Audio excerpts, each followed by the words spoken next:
Welcome to Shanthi central vlogs. இன்னைக்கு variety rice சீரீஸில் இரண்டாவதாக நம்ம பார்க்க போகிறது கறிவேப்பிலை தொக்கு சாதம். கறிவேப்பிலை அதை பற்றி சொல்லணும் அப்படின்னா ஏகப்பட்ட விஷயங்கள் இருக்குங்க. நம்ம சாதாரணமாக கறிவேப்பிலை தானே அப்படின்ட்டு நினைக்கிறோம், பட் அயன் கண்டென்ட் ரொம்ப ஜாஸ்தி இருக்குது. இதில் நம்ம பொடியாவோ இல்லை சாதம், தொக்கு, ஊறுகாய் என்ன வேணாலும் பண்ணி சாப்பிட்லாம். ஏன் டெய்லி பச்சையாகவே மென்று நம்ம சாப்பிட்டோம் அப்படின்னாலே ஒரு 48 நாளைக்கு நம்ம சாப்பிட்டோம் அப்படின்னாலே முடி கொட்டுறதுலேருந்து சுத்தமாக விடுபட்டு ரொம்ப சூப்பரான ரிசல்ட்டாக கொடுக்குங்க இந்த கருவேப்பிலை. ஸோ கருவேப்பிலை தொக்கு சாதம் எப்படி பண்ணலாம் அப்படின்ட்டு பார்க்கலாம். இப்போ 2 கைப்பிடி அளவுக்கு கருவேப்பிலை நல்லா க்ளீன் பண்ணி எடுத்து வச்சுருக்கேன். 8 பட்டை மிளகாய் எடுத்து வச்சுருக்கேன். காரத்துக்கு தகுந்த மாரி நீங்கள் சேர்த்துக்கோங்க. ஒரு எலுமிச்சை சைஸ் அளவுக்கு புளி தண்ணியில் ஊற வச்சு சேர்த்துக்கிறேன். ஏன்னா மிக்சியில் அரைக்கும் போது நம்ம அப்படியே போட்டோம்னா சிலது அரையுது, அரையாமல் இருக்குது. அதனால் தண்ணியில் ஊற வச்சு நான் சேர்த்துருக்கேன். நல்லா 2 கைப்பிடி அளவுக்கு நல்லா இறுக்கி பிடிச்சோன்னா கைப்பிடி அளவுக்கு எவ்வளோ இருக்குமோ அந்த அளவுக்கு கருவேப்பிலைக்கு நான் 8 பட்டை மிளகாய் சேர்த்துருக்கேன். நல்லா கரெக்டாக இருக்கும். இன்னும் காரம் உங்களுக்கு தேவைப்படும் அப்படின்னா இன்னும் 2 கூட நீங்கள் சேர்த்துக்கலாம். இல்லை காரம் கம்மியாகனா கம்மியாக கூட சேர்த்துக்கலாம். இதில் அந்த புளி ஊற வச்ச புளி, கல் உப்பு, அவ்வளோதான்ப்பா. ரொம்ப ரொம்ப சிம்பிளான விஷயம் இது செய்கிறது. அவ்வளோ ஒரு ஈஸி, ஆனால் அதிக பலன்களை கொடுக்கக்கூடியது. இதால் அரைச்சிட்டோம் நம்ம. பாருங்க, இது மாதிரி இருக்கணும். இப்போ இதை நம்ம தாளிக்க போகிறோம். இது கருவேப்பிலை பொடி சாதம் கிடையாது, அது வேற. இது கருவேப்பிலை தொக்கு.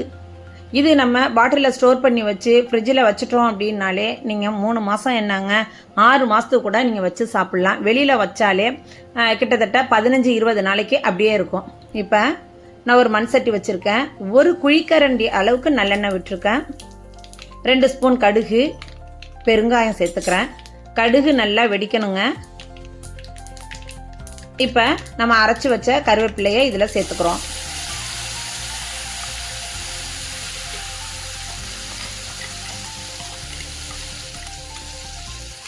நல்லா கையால் சுத்தமாக வழித்து விடுங்க. தண்ணி எல்லாம் ஊற்ற வேண்டாம். மிக்சி ஜாரை நல்லா சுத்தமாக வழித்து போட்டு நல்லா கைவிடாமல் கிளறுங்க. நல்லா எண்ணெய் பிரிஞ்சு வரணுங்க. ஃபஸ்ட்டு இந்த எண்ணெய் எல்லாத்தையும் அப்சர்வ் பண்ணிக்கும் அது. அதுக்கப்புறமா நம்ம கிண்ட கிண்ட எண்ணெய் திரும்ப, அதாவது அதை அப்சர்வ் பண்ண எண்ணெயை திரும்ப அது விடும், வெளியில் விடும். அந்த பதத்துக்கு வரணும். ஒரு கிளாஸ் கண்டெய்னரில் போட்டு வச்சுக்கிட்டோ இல்லை எவர் சில்வர் பாக்ஸில் போட்டு நீங்கள் வெளியில் 10-15 நாளைக்கு வச்சுக்கலாம். இது பாருங்களேன், ஃபுல்லாக கிண்டி நல்லா சூப்பராக பிரிஞ்சு வந்துட்டு எண்ணெய். இப்போ நான் ஸ்டவ்வையும் ஆஃப் பண்ணிட்டேன். அப்படியுமே மண் சட்டியில் கொதிச்சிட்டே இருக்கு பாருங்கள். அதுதான் மண் சட்டியோட மகத்துவம். நம்ம குழந்தைங்களுக்கு, ஹாஸ்டலில் இருக்க குழந்தைங்களுக்கு நீங்கள் செஞ்சு கொடுங்க. முடி கொட்டுற பிரச்சனையிலேருந்து முழுமையாக விடுபடலாங்க. இந்த கருவேப்பிலை தொக்கு சாதத்துக்கு தொட்டு சாப்பிட்லாம், சாதமாக பிசைஞ்சு சாப்பிட்லாம். நீங்கள் எப்படி இதை யூஸ் பண்ணணுமோ அப்படி யூஸ் பண்ணிக்கலாம். ஈரம் இல்லாத பாத்திரத்தில் எடுத்து நீங்கள் ஸ்டோர் பண்ணி வச்சுக்கோங்க. இது பேச்சுலர்ஸ் கூட ரொம்ப ஈஸியாக இருக்கும் செய்கிறதுக்கு.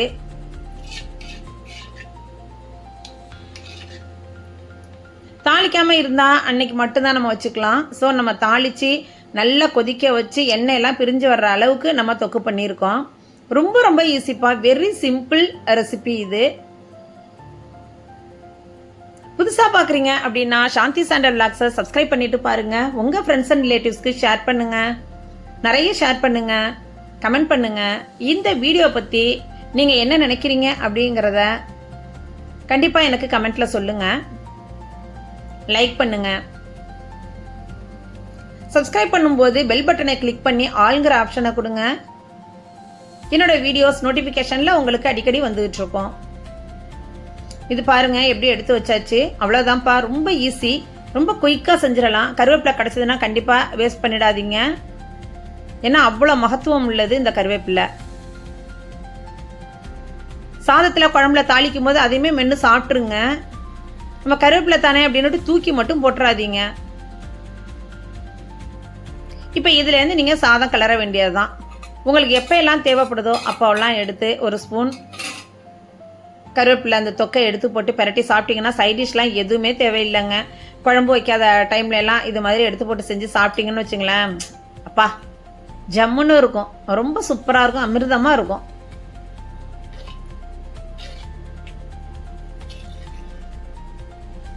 நான் முன்னாடியே சொன்னது மாதிரி இதுக்கு வந்து சைட் டிஷ் எதுவுமே தேவையே இல்லை.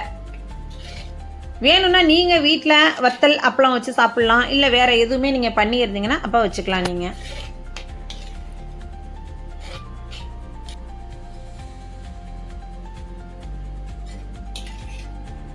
கண்டிப்பாக இந்த கருவேப்பிலையை குழந்தைங்களுக்கு அடிக்கடி கொடுத்துட்டு வாங்க. ஏன்னா அயன் நிறைய இருக்குது இதில். அந்த எலும்புல ஏற்படக்கூடிய பிரச்சனைகள், முடி கொட்டுற பிரச்சனை எல்லாத்துலேயுமே நமக்கு வந்து இந்த பிளட்டு சர்க்குலேஷன், அந்த பிளட்டு நிறையா ரத்த விருத்திக்கு ரொம்பவே ஹெல்ப்பாக இருக்கும்.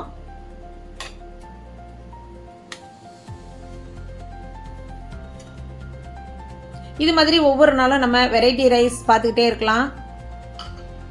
ரொம்ப சிம்பிளாக தாங்க நான் செய்கிறேன். சாதம் வடித்து ரொம்ப ஈஸியாக செய்யக்கூடிய ரெசிபி தான் நான் உங்களுக்கு போடுறேன். ரொம்ப மெனக்கடல் இல்லாமல், அதிகமான மசாலாக்கள்லாம் எதுவுமே சேர்க்காம ரொம்பவே ஈஸியாக, அட் த சேம் டைம் நல்ல ஆரோக்கியமான ரெசிபிஸ் தான் நான் செஞ்சு காமிக்கிறேன் உங்கள்கிட்ட. இந்த ரைஸ்லாம் வந்து எதுவுமே, எந்த மசாலா பாருங்களேன், எதுவுமே இல்லை. புளி, மிளகா, அவ்வளவுதான். கருவேப்பிலை மெயின் ஹீரோ வந்து கருவேப்பிலை, அவ்வளவுதான். எதுக்கு நிறைய கண்ட மசாலாவெல்லாம் அரைச்சி கொட்டி செஞ்சு சாப்பிடணும்? டைரெக்டாக அதோட சத்து அப்படியே உடலில் நமக்கு அப்படியே டக்குன்னு கிடைக்கிறது மாதிரி ஈஸியாக நம்ம இது மாதிரி செய்யலாம். செம்மையாக இருக்குது பாருங்கள். நல்லெண்ணெய் விட்டு நீங்கள் கலரி எடுத்து வச்சு சாப்பிட்டீங்க அப்படின்னாலே வேறு லெவலாக இருக்கும்ப்பா. கண்டிப்பாக இதை ட்ரை பண்ணி பார்த்துட்டு எப்படி இருந்துச்சு அப்படிங்கிறத மறக்காமல் கமெண்ட் பண்ணுங்கள்.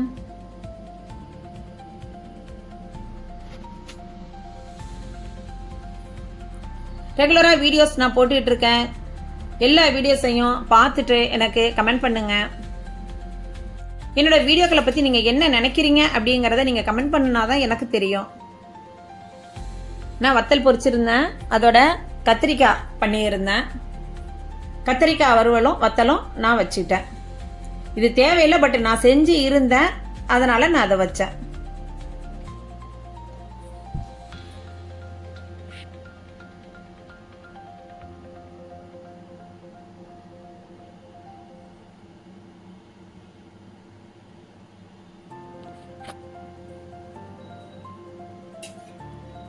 அவ்வளோதான்ப்பா. கருவேப்பிலை தொக்கு சாதம் நீங்கள் செஞ்சு பார்த்துட்டு எப்படி இருந்துச்சுங்கிறத மறக்காமல் கமெண்ட் பண்ணுங்கள். தேங்க்யூ.